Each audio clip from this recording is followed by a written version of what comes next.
Bismillahirrahmanirrahim. Assalamualaikum warahmatullahi wabarakatuh. Puji dan syukur marilah kita panjatkan kehadirat Allah Subhanahu wa Ta'ala. Salawat dan salam semoga tetap tercurah limpahkan kepada baginda alam, yakni Kanjeng Nabi besar Muhammad Sallallahu Alaihi Wasallam. Dan tak lupa saya ucapkan terima kasih kepada dosen kita yang terhormat, yaitu Ibu Paida Nur Laila Istiadah MPD, yang telah memberikan kami kesempatan untuk menyampaikan materi kali ini yang membahas tentang perkembangan layanan bimbingan dan konseling di Amerika dan di Indonesia. Sebelum kita mempresentasikan makalah hari ini, saya perkenalkan terlebih dahulu anggota kelompok kami yang terdiri dari Nuri Awalia Musyaropah, Nida Maulida, Putri Fajarwati, dan Rani Mega Utami. Untuk presentasi yang pertama, saya persembahkan kepada Nida Maulida. A. Pengertian bimbingan dan konseling. Bimbingan dan konseling adalah bentuk pelayanan pada siswa atau peserta didik, baik itu secara perorangan maupun kelompok, dengan tujuan membantu permasalahan dalam belajar atau pengembangan pribadi secara optimal dan mandiri dalam hal belajar dan berbagai jenis kegiatan pendukung lainnya sesuai dengan norma yang berlaku. Bimbingan konseling merupakan upaya yang dilakukan oleh guru atau pembimbing secara proaktif dan sistematik. B. Sejarah bimbingan dan konseling. Bimbingan konseling memiliki sejarah pendirian yang dimulai dari abad ke-19 hingga terbentuk seperti saat ini. Pada awal mulanya, bimbingan dan konseling dibuat dari Amerika dan berkembang hingga disiplin ilmu yang berbeda-beda.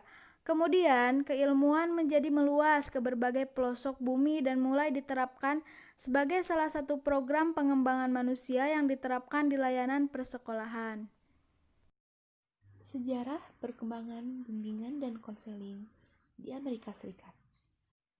Perkembangan bimbingan dan konseling sebagai profesi di Amerika Serikat sendiri pertama kali lahir pada awal abad ke-20, yaitu pada saat Frank Pearson membuka klinik di Boston untuk memberi pengarahan kepada pemuda agar memperoleh pekerjaan yang sesuai. Pada tahun 1950-an, bidang ini mengalami perkembangan yang terbilang pesat. Bukan hanya pada bidang pekerjaan, tapi merambah sampai kepada bidang pendidikan. Awal perkembangan bimbingan dan konseling di Amerika Serikat ditandai dengan lahirnya sebuah organisasi yang bernama APGA, American Personal Guidance Association, yang lahir pada tahun 1950. Kemudian, APGA mengganti nama menjadi AACD atau American Association of Counseling and Development pada bulan Juli 1983. Tak lama setelah itu, bergabung pula sebuah organisasi bernama MECA atau Military Education, dan dengan begitu, AACD menjadi sebuah organisasi profesional bagi para konselor di Amerika Serikat yang memiliki 14 divisi atau keorganian khusus yang tersebar di setiap negara bagian. AACD pun mengeluarkan beberapa jurnal secara berkala, di antaranya Journal of Counseling and Development, Journal of College Student Personnel, Journal Education Supervision, dan ada The Career Development and Quarterly. Perkembangan bimbingan dan konseling di Amerika Serikat pun dilanjutkan dengan adanya National Vocation Guidance di Grand Rapids. Hal ini menjadi awal masuknya bimbingan dan konseling ke dunia pendidikan, yang merupakan salah satu dampak atau perkembangan dari revolusi industri. Pada tahun 1998, seorang konselor bernama J.S.B. Jervis memberikan layanan bimbingan dan konseling kepada siswa SMA. Ia membantu mengatasi masalah pendidikan moral pada siswa SMA di sekolah itu. Hal itu pun berlangsung selama kurang lebih 10 tahun, hingga akhirnya ia diangkat menjadi seorang kepala sekolah di SMA Grand Rapids Michigan pada tahun 1907. Kemudian, ia pun memasukkan program bimbingan dan konseling di sekolah tersebut, yang bertujuan, yang pertama, mengembangkan karakter siswa yang baik, yaitu memiliki nilai moral, ambisi, bekerja keras, dan jujur, sebagai aset yang sangat penting bagi setiap orang dalam merencanakan persiapan dan memasuki dunia kerja. Yang kedua, mencegah dirinya dari perilaku bermasalah. Dan ketiga, menghubungkan minat, bakat, pekerjaan, dan juga kurikulum. Perkembangan bimbingan dan konseling di Amerika Serikat dipertegas dengan adanya Undang-Undang Pertahanan Pendidikan Nasional di Amerika. Pada bulan September 1958, pemerintah Amerika menyusun sebuah undang-undang yang bertujuan sebagai respon dari kecemasan masyarakat mengenai peristiwa peluncuran Sputnik 1 Uni Soviet dalam bidang teknologi industri dan bidang ilmiah lainnya.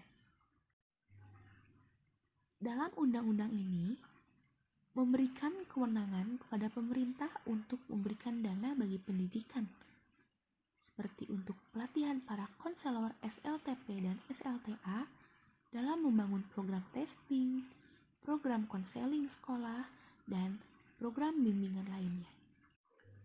Peristiwa yang terjadi di tahun 1958 ini merupakan sejarah penting bagi dunia pendidikan, termasuk sejarah penting bagi pergerakan bimbingan dan konseling di Amerika Serikat.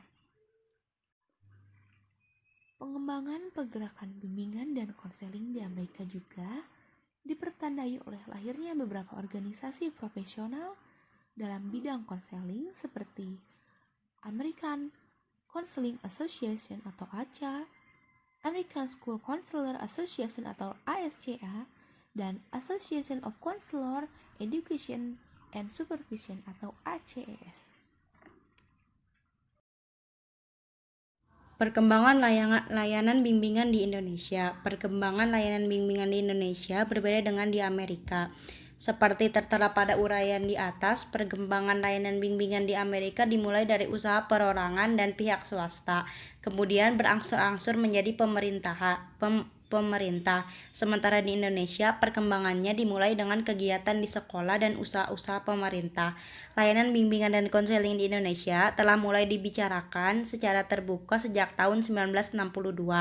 Hal ini ditandai dengan adanya perubahan sistem pendidikan di SMA, yaitu terjadinya perubahan nama menjadi SMA Gaya Baru dan berubahnya waktu penjurusan yang awalnya di kelas 1 menjadi kelas 2. Program penjurusan ini merupakan respon akan kebutuhan untuk menyalurkan para siswa ke jurusan yang tepat bagi dirinya secara perorangan.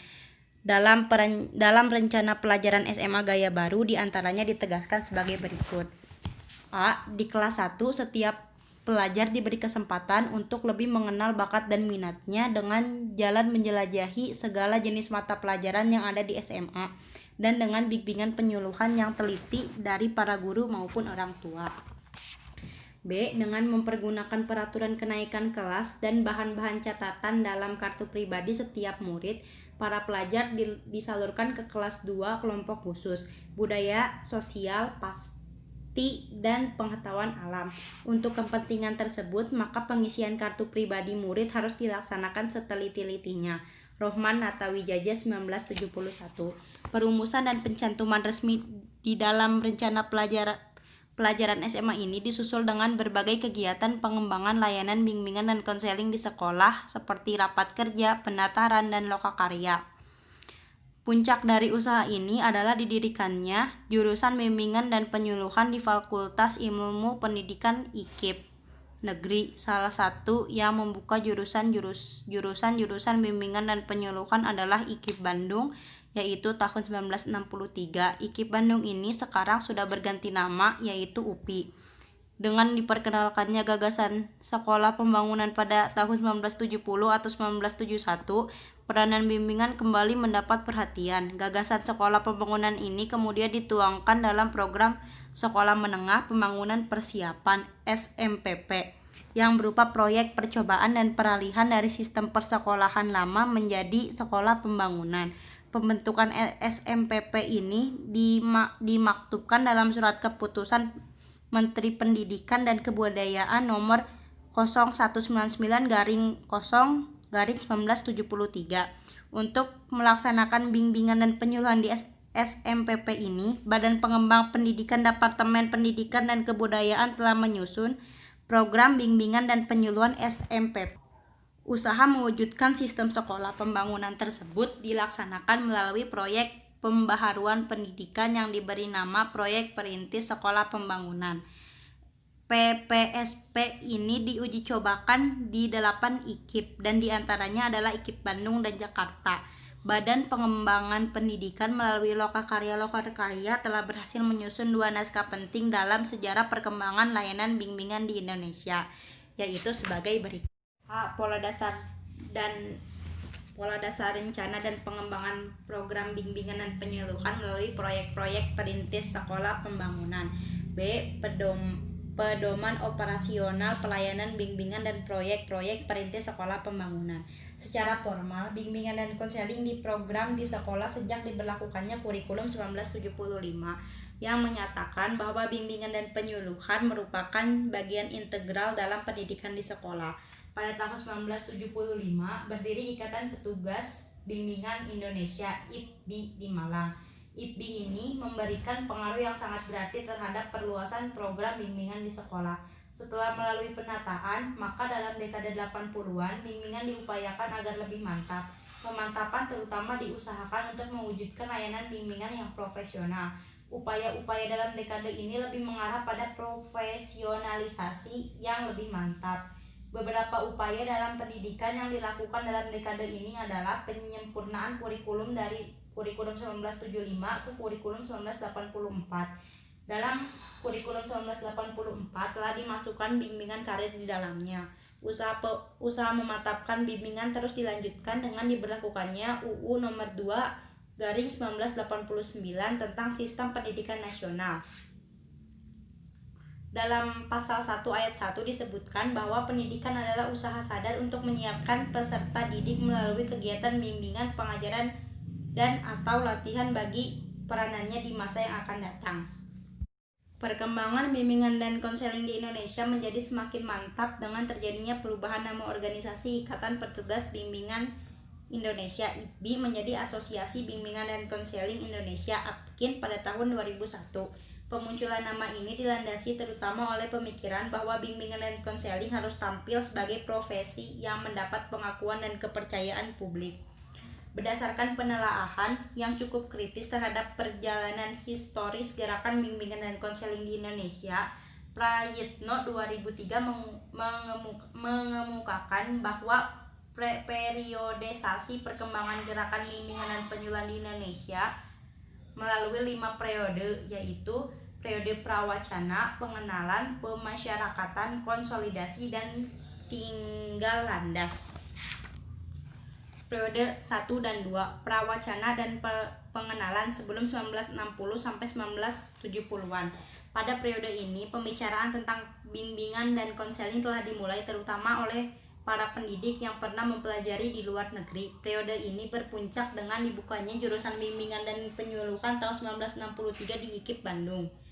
Pembukaan jurusan ini menandai dimulainya periode kedua yang secara tidak langsung memperkenalkan pelayanan BK kepada masyarakat akademik dan pendidik. Sukses periode kedua ini ditandai dengan 2 keberhasilan, yaitu diluluskannya sejumlah sarjana BP dan semakin dipahami dan dirasakan kebutuhan akan pelayanan tersebut. Periode ketiga, pemasyarakatan 1970 sampai 1980.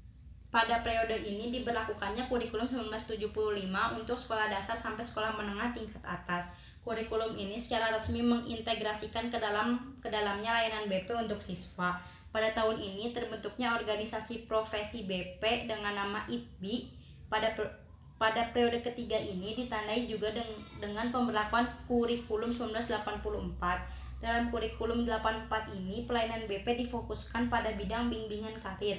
Pada periode ini muncul beberapa permasalahan seperti pertama, berkembangnya pemahaman yang keliru yaitu mengidentikan BK dengan bimbingan penyuluhan sehingga muncul istilah BP atau BK. 2. Kerancuan dalam mengimplementasikan SK Mempan nomor 26/Mempan/1989 terhadap penyelenggaraan layanan bimbingan di sekolah.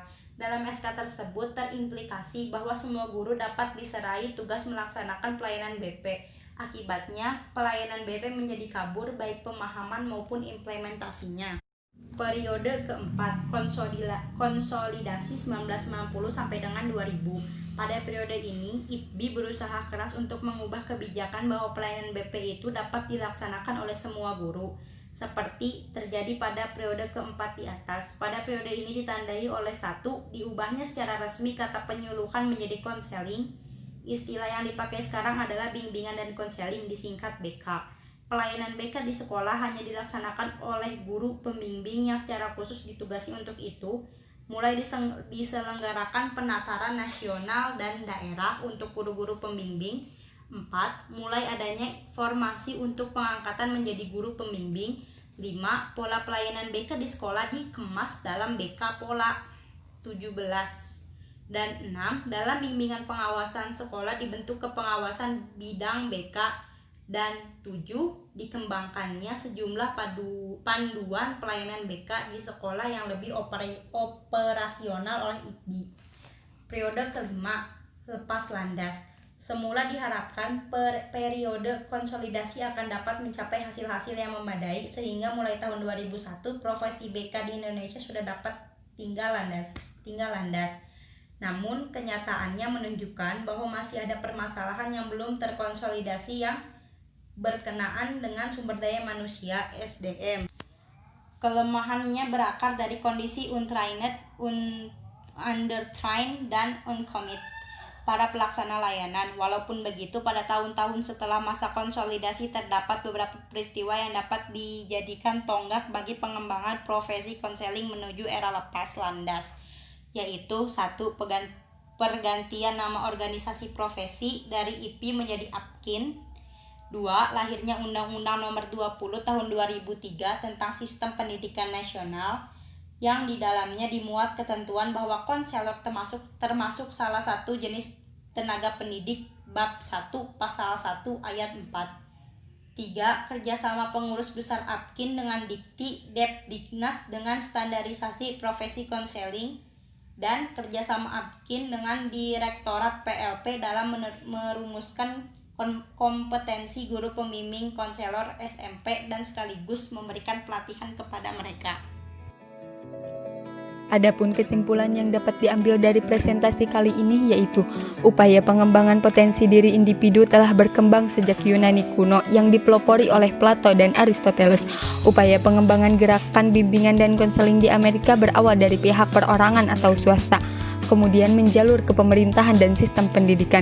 Sedangkan di Indonesia, gerakan bimbingan dan konseling dimulai oleh pihak pemerintah melalui berbagai kebijakan, perundang-undangan atau berbagai program eksperimen yang dikembangkan oleh lembaga swasta atau perorangan.